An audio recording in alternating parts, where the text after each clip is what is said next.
हिंदुस्तान की मीडिया इतनी बेशरम हो चुकी है, अपना मेयार इतना गिरा चुकी है कि इससे अब एहसास तक भी नहीं रह गया है कि किस न्यूज़ को चलाना है, किस न्यूज़ को छोड़ना है, किस न्यूज़ की तहकीक ज़रूरी है और किस न्यूज़ की तहकीक नहीं ज़रूरी है।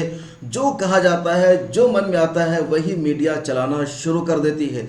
बार बार फर्जी खबरों का इंकशाफ हो जाता है और बार बार ये मीडिया वही करती है। ये अच्छा है कि आजकल मीडिया की हकीकत सामने आ गई है, सुप्रीम कोर्ट में इस पर सुनवाई हो रही है और मुंबई पुलिस ने तो टीआरपी घोटाला का इंकशाफ ही कर दिया है। और रिपब्लिक न्यूज़ चैनल के बाद अब सबसे ज़्यादा खुद को नंबर 1 कहने वाले न्यूज़ चैनल आज तक का नंबर है। आज तक के भी खिलाफ शिकायत जा चुकी है और अगली तहकीक जो होगी वो आज तक के ही होगी। और आज तक के जो लोग हैं, राजदीप सरदेसाई, अंजन ओम कश्यप, सबकी हालत ख़राब है कि कहीं रिपब्लिक की तरह हमारे घोटाले का भी इंकशाफ ना हो जाए। बहरहाल इस वीडियो में मैं जो बात करने वाला हूँ वह है मीडिया के दूसरे न्यूज़ के बारे में। मीडिया ने पिछले दिनों बहुत ज़ोर शोर के साथ खबर चलाई कि पॉपुलर फ्रंट ऑफ इंडिया और social democratic party of India, इसके अलावा भीम आर्मी के चंद्रशेखर आज़ाद, ये सब मिलकर हाथरस में एक दंगा कराना चाह रहे थे।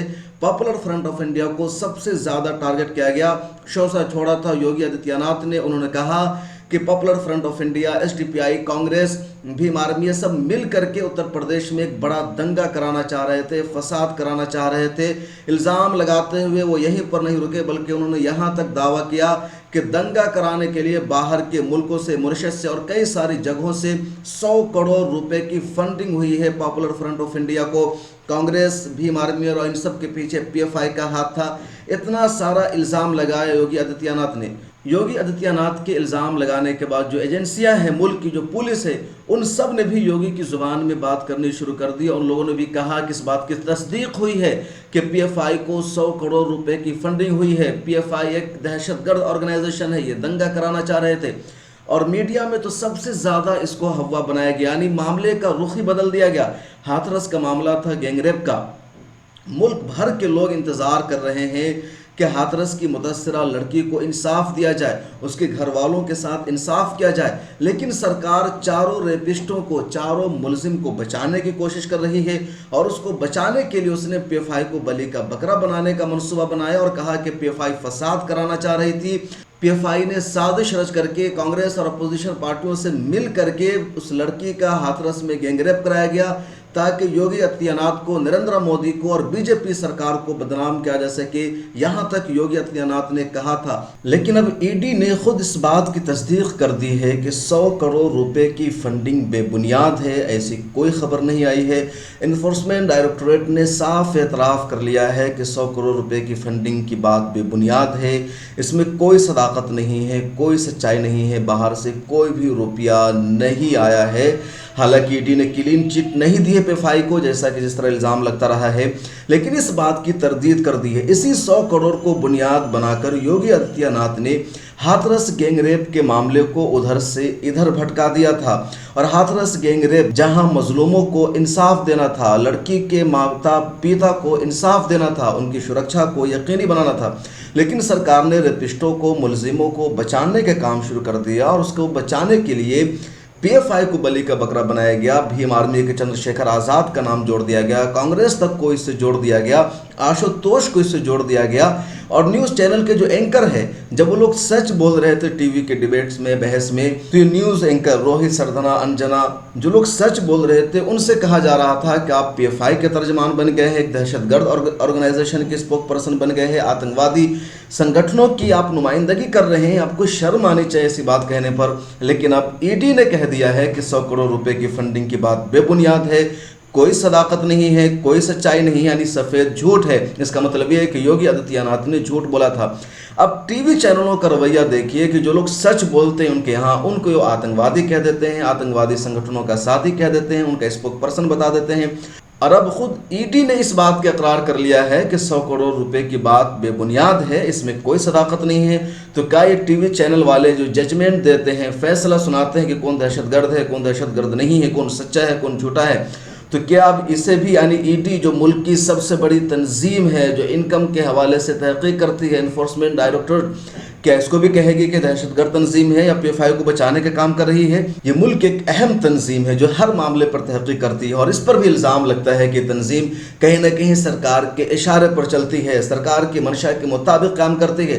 जब भी किसी को फंसाना होता है तो ED को लगा दिया जाता है, लेकिन इस मामले में ED भी कामयाब नहीं हो सकी और ED ने ही क्लीन चिट दे दी कि 100 करोड़ रुपए की फंडिंग की बात बेबुनियाद है, कोई तस्दीक नहीं हो सकी है। लेकिन ये जो हमारी मीडिया है, इनको बिल्कुल शर्म नहीं आती है, जब चाहती है किसी पर झूठा इल्ज़ाम लगा देती है, किसी का ट्रायल शुरू कर देती है, जो कुछ मन में आता है बोलना शुरू कर देती है।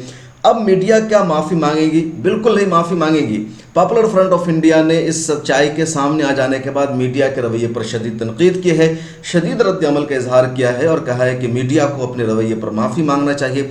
लेकिन मीडिया कभी नहीं मांगेगी, क्योंकि मीडिया जानबूझकर करती है, मीडिया ऐसा प्री प्लान करती है। मुसलमानों के खिलाफ या मुसलमानों को बदनाम करने के लिए मीडिया इस तरह की खबरों को चलाती है और मुझे मीडिया के इस रवैये से कोई शिकायत नहीं है। इस बीच भीम आर्मी के सरबराह चंद्रशेखर आज़ाद ने भी चैलेंज किया है योगी आदित्यनाथ को कि मेरे अकाउंट में 1 लाख रुपया भी अगर दिखा देते हैं तो मैं पॉलिटिक्स से रिज़ाइन कर दूंगा, और अगर वो नहीं साबित कर पाते, मेरे अकाउंट में 1 लाख रुपया नहीं मिलता है, तो उन्हें सियासत से और CM की कुर्सी से रिज़ाइन करना पड़ेगा, उन्हें अपनी गद्दी छोड़नी पड़ेगी। इस पूरे मामले पर रागिनी नायक की वीडियो देखिए। रागिनी नायक कांग्रेस की स्पोक पर्सन है और दीपक चौरसिया को कैसा उन्होंने मुंहतोड़ जवाब दिया है।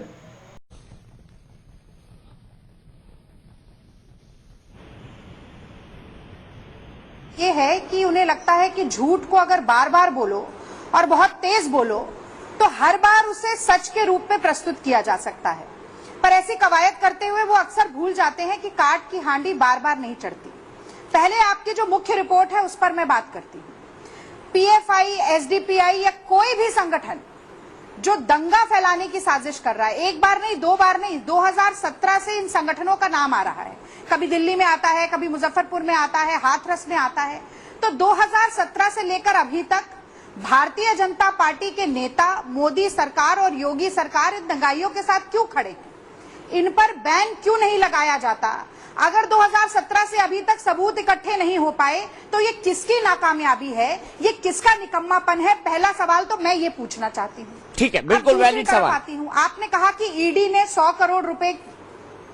करोड़ रुपए का एक सवाल पूछा है कि ये क्या फंडिंग हो रही थी जातीय हिंसा भड़काने के लिए। तो आज ही उसी ED ने, देखिए, जांच एजेंसियों को एक बहुत बड़ा तबका है देश का जो मोदी सरकार की हाथों की कठपुतली मानता है, और उसी ED ने आज ये कह दिया कि 100 करोड़ रुपया फंडिंग के तहत लगाया गया है, हम इसकी पुष्टि नहीं कर सकते, ये बेबुनियाद खबर है। तो अब मुझे बताइए, 2 दिन से माहौल जो बन रहा था जातीय हिंसा का, सांप्रदायिक हिंसा का, बहुत सारे संगठनों को लाग लपेट में लेने का, आज ED ने ही कह दिया कि भैया हम तो पुष्टि नहीं कर सकते, आप देख लीजिए क्या है क्या नहीं।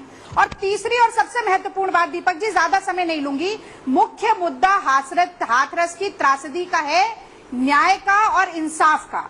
उस मुख्य मुद्दे को योगी सरकार लगातार गौण बनाने की कोशिश कर रही है। ठीक है, जवाब ले लेते हैं। कॉन्स्पिरेसी का स्वरूप देकर, ये भी किसने, ये ठीक है, जवाब ले